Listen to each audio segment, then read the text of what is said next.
আসেন আমরা একটু বাংলাদেশের পেশাদের তালিকায় একটু তালিকা সংগ্রহ করি। চলুন দেখে নিই।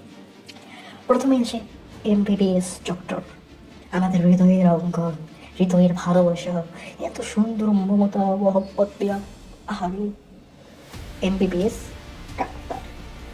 কথা শুনলেই মনে হয় আবেগে ভরে যায়, বিবেকে কান্দে। এত আবেগ ভালো না বাঙালি করে। আসেন একটু দেখে নিই।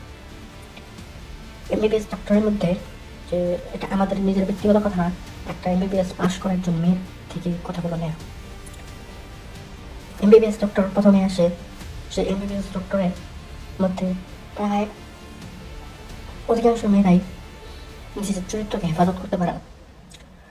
যদি তারা প্রথম যদি তারা প্রথম 5 বছর যে মূল এমবিবিএস কোর্স আছে, সে এমবিবিএস কোর্সের সময় যদি তারা কোনোভাবে তাদের নিজ চরিত্রকে হেফাজত করতে পারে, পক্ষান্তরে তারা পরবর্তীতে 2 বছর ইন্টার্নি থাকে, ইন্টার্নি কোর্স।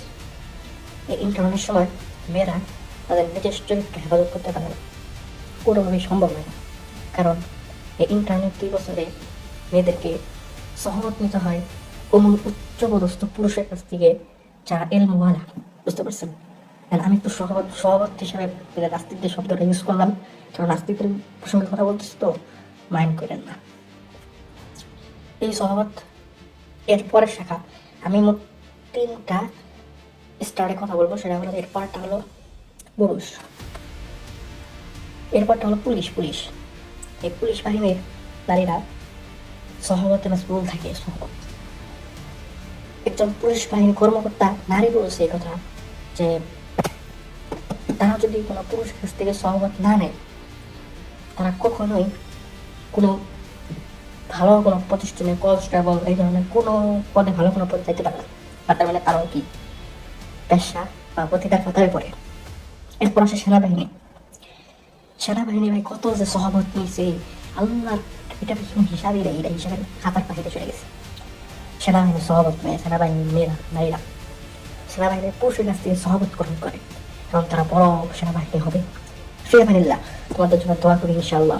এরপরে ফাইনাল যেটা, সেটা হলো নর্তকী। আর এটা সম্পর্কে আপনারা সবাই অবগত আছেন। অন্যকে ফানায় দিয়ে টিভির সামনে এসে কথা বলে, হ্যালো কেমন আছে, ভালোবাসে ইত্যাদি ইত্যাদি। এগুলো সম্পর্কে আপনারা অবশ্যই ভালোভাবে জানা আছে। আর আমার কথা বলার দরকার নেই। আমি কথা বলে প্রথম 3টারই, এমবিবিএস ডক্টর, পুলিশ বাহিনী ও সেনাবাহিনী। একই সমস্যা, এমবিবিএস ডক্টর যারা বের হয়, প্রথম 5 বছর তো একটা মেয়ের জন্য ফেতনা, পরিপূর্ণভাবে একটা ফেতনা শুরু। এবং পরবর্তীতে যে তাদের সময়কাল, তাদের পরবর্তী যে সময়কালটা, সেটা হলো ইন্টারনেট 2 বছর। এই ইন্টারনেট 2 বছর তাদের জন্য মানে জাহান্নামের আগুন যদি কোনো মুত্তাকি থেকে থাকে, তার অপশন হলো তার কাছে 2টা থাকে। আমার কথা না, এটা একজন নারীর কথা, যে এমবিবিএস পাস করছে ডক্টর, তার কথা, আমার কথা না। সে বলতেছে যে একজন এমবিবিএস পাস করা 5 বছর পড়ার পর, যে এমবিবিএস পাস করছে, ওর হাতে 2টা অপশন থাকে। একটা অপশন হলো তার চরিত্রকে বিসর্জন দিয়ে তার স্বপ্নকে জয় করা, আরেকটা তার স্বপ্নকে বিসর্জন দিয়ে তার চরিত্রকে হেফাজত করা। মানে বুঝাইতে পারলাম আপনাদেরকে, সে যদি এমবিবিএস এর মূল ট্রেনিং করতে নিতে চায়, তা অবশ্যই তাকে চরিত্রকে বিসর্জন দিতে হবে। তো আপনারা বুঝে নিতেছেন যে আসলে কি বোঝাইতে চাইতেছি। আপনি চিন্তা করেন যে মেয়ের সাথে অশ্লীল বা অনৈতিক কাজ করা হইতেছে, ওই মেয়ের কাছ থেকে কি আপনি ভালো সন্তান আশা করতে পারবেন? কখনোই না। এই সমাজ ব্যবস্থা, এই রাষ্ট্র ব্যবস্থাটা এর জন্য দায়ী বলে আমি মনে করি। এরপর আসে পুলিশ বাহিনী। যদি চাইতো তাহলে পারতো পুলিশ বাহিনীর মেয়েদেরকে চরিত্র হেফাজতে রেখে কাজ করতে দিতে, কিন্তু তারা এটা করে নাই। কেন করে নাই একটু নজর দিই, সেটা হলো পুলিশ বাহিনীতে যারা আগে মেয়ে ঢোকে, তাদের চরিত্র হরণ করে। তারা চরিত্র হরণ করার পর তারা চিন্তা করে, আমাদের তো হরণ হয়েছে, আমাদের পরটা আমরা হরণ করবো। ঠিক তেমনি হয় পতিতালয়ের ক্ষেত্রে, ঠিক তেমনি একইভাবে চলতে থাকে রাজনীতি, কোনো স্টপ, মানে কোনো স্টপ হবে না। এরপর আসে সেনাবাহিনী তো উপায় নাই, আর করতে থাকে নানানভাবে। আল্লাহ মাফ করুক, এগুলো অনেক ঘটনা আপনাদের সঙ্গে জানা, হয়তো সেনাবাহিনীটা নাই, কিন্তু পুলিশ বাহিনীর তেমন হয়তো জানা আছে আপনাদের কাছে। আল্লাহ মাফ করুক। এরপর আসে নর্তকী ফাইনাল, যেটা 100% বেশি, 100% প্রতিটা। আগেরগুলো কম বেশি হবে, আর পরেরটা 100% বেশি, 100% প্রতিটা হবে। প্রতিটা মানে স্পষ্ট করে বলা যায় না, প্রতিটা বৃদ্ধি করে। নর্তকীদের এমন অবস্থা যে নিজের পক্ষে 50-60 জনের সাথে যদি সহমত না নেয়, তারা ভালো করে নর্তকী হইতে পারে না। নিচের পক্ষে 50-60 জনের সাথে সহমত গ্রহণ করতে হবে। এমবিবিএস ডক্টর হয়তো 1-2 জনের সাথে সহমত গ্রহণ করলেও হয়ে যায়, পুলিশের হয়তো বা আপনার ওইখানে এই 5-6 জনের সাথে সহমত গ্রহণ করলে হয়ে যায়, সেনাবাহিনীর ওই রকমই হয়ে যায়, কিন্তু তোমার নর্তকীর হয় না। নর্তকীর নিচের পক্ষে 50 জনের সাথে 50 জনের সাথে সহমত গ্রহণ করতে হবে। সহমত মানে আপনারা বুঝছেন যে সহমত মানে কি বলছি, হ্যাঁ। এরপর এটা গেল বড় হওয়ার পর। এখন আমরা একটু কথা বলি যে এখন ইদানিং কি হইতেছে, এটা তো অনেক আগে থেকে, এটা তো ওল্ড মডেল, ওল্ড জেনারেশন, এটা নিয়ে কথা বলার এতটা দরকার আছে কিনা এটা আমার মনে হয় না। কারণ এটা ওল্ড মডার্ন চলে গেছে, ওল্ড স্ট্যান্ডার্ড চলে গেছে, এটা অনেক আগে থেকে হয়ে আসতেছে। এখন আমাদের ব্রিটিশ উপনিবেশিক শক্তি যেটা আছে, এটা আমাদেরকে যেভাবে রান করতেছে, আমরা একটু হিসাব নিই। সেটা 1 নম্বরে হিসাব নেব, সেটা হলো যে প্রথমে একটু খেয়াল করুন যে তারা একটা মেয়ে প্লেতে পড়ে খুব বছর, একটা মেয়ের বয়স যখন ধরলাম 5 বছরে সে প্লেতে পড়ে, 5 বছর হলো তারা প্লেতে দিল, 6 বছরে নার্সারি, 6 বছরে নার্সারি গেলে 7 বছরে 1, 8 বছরে আপনার 2, আর 9 বছরে আপনার হয়ে যায় 8, না 3। 9 বছর যখন হয় তখন তার সে ক্লাস 3 পর্যন্ত উঠতে পারে। এবং 10 বছরের সময় একটা মেয়ে পরিপূর্ণভাবে ম্যাচিউর থেকে সে সন্তান জন্ম দিতে সক্ষম হয়। তার শরীরের ভিতরে যত ধরনের মানে প্রাপ্তবয়স্ক যে লক্ষণগুলো সবগুলো তার দেখা দেয় 10 বছরের ভিতরে। এখন আপনি চিন্তা করেন যে একটা মেয়েকে আপনি 10 বছরে একটা ছেলের সাথে কথা বলতে পারতেছে।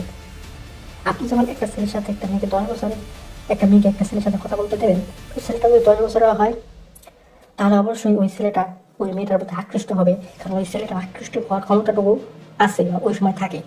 সুতরাং রাষ্ট্রকে যদি ঠিক করতে হয়, আমি মনে করি এই 10 বছর না, প্লে নার্সারি থেকে শুরু করতে হবে সহশিক্ষা বন্ধ করার জন্য। কোয়েডুকেশন বন্ধ করে দেন, অনেক কিছু ঠিক হয়ে যাবে, অনেক কিছু। এরপর আসি ক্লাস 5 তো ধরুন তার একটা প্রেম পেয়েছে ব্যবহার করে, প্রেম পেয়েছে কোথায়, ক্লাস 5, 6, 7, 8 পর্যন্ত শুধু প্রেম প্রীতি চলে না। ক্লাস 8, 9, 10 স্পেশালি এই 3 বছরের কথা বলতেছি। এই 3 বছরের ছেলেমেয়েরা সবচেয়ে বেশি জানায় লিপ্ত হয়। আমি এটা 1,000,000% গ্যারান্টি দিলাম আপনাদেরকে, 1,000,000%। এই 8, 9, 10 এই 3 বছরের পোলাপানরা সবচেয়ে বেশি জানায় লিপ্ত হয়। এরপর আছে কোনটা, এরপর inter first year, inter second year. এদের মধ্যে ভাই যেগুলো কলেজে পড়ে ম্যাক্সিমাম দেখা যায় পতিতাবৃত্তি, মানে ভবিষ্যতে এরকম হবে আর কি, পতিতাবৃত্তি, তাদের চরিত্র মানে থাকে না আর কি। বাংলাদেশের যদি আপনি কলেজে হিসাব করেন, কলেজের মধ্যে প্রায় 50% মেয়েকে আপনি দেখবেন যেখানে তাদের চরিত্র হেফাজত তারা করে না। চরিত্র হেফাজত করে না মানে তারা একদম সহবত গ্রহণ করছে আর কি অলরেডি কয়েকজনের সাথে। বিষয়টা এরকম যে একটা মেয়ে একটা ছেলেকে পছন্দ করলো, তার সাথে সে সহবত গ্রহণ করলো। যে সহবতটা গ্রহণ করতে গেলে ইউরোপের দেশে, আমি বাংলাদেশের কথা বলতেছি না, ইসলামের শরীয়তের কথা বলতেছি না, ইউরোপের দেশে সহবতটা গ্রহণ করতে গেলে কি করতে হয় আমি এটা একটু বুঝাই আপনাদেরকে। এটা হলো ইউরোপের দেশে প্রধানত বিয়ের মাধ্যম হলো 2টা। একটা আপনি ধার্মিকভাবে বিয়ে করতে পারবেন, আর ওদের আইনে বাতাস যেটা স্বীকৃত সেটা হলো পার্টনারশিপ। তাতে আপনার পার্টনার থাকবে, আপনার যে কোনো ইচ্ছা হবে আপনারা যে কোনো থাকতে পারবেন, এটা হলো আপনার পার্টনারশিপ। এবং আপনারা 2 জায়গায় থাকবেন, একটা রুম নেবেন, এই ছেলেও কাজ করবে, এই মেয়েও কাজ করবে, একজন কাজ করবে আরেকজন কাজ করবে না, এমন হবে না, দুজনে কাজ করতে হবে। ইউরোপের দেশে কাজ করবে, তারা কাজ করবে, কামাই রোজগার খাবে। কত বছর বয়স থেকে, 18 বছরের পর থেকে, এমনকি তাদের সেক্সের পারমিট থাকে হলো 14 বছর। ইউরোপের ম্যাক্সিমাম যে সেক্সের পারমিট থাকে 14 বছর বয়সে। কত বছর বয়সে? 14 বছর বয়সে। ছেলে মেয়ে উভয় কি। আর আমরা বাঙালিরা অত সুন্দর বুঝিয়ে করে তিন সিদ্দিকের মহাসির আল্লামা কুরআন, এত শাহে পীর মুকাল্লিমা আল্লামা ইত্যাদি ইত্যাদি নানান কিছু লাগাই শাইখে আল্লামা হযরত মাওলানা মুফতি পীরে কামেল্লাহ মুকাম্মিল আযীম খদ্দা নাহিকে ইত্যাদি হাবি জাবি লাগাই এসেছে। যাই হোক, ওইদিকে না যাই। এই যে কথা বলতেছিলাম সেটা হলো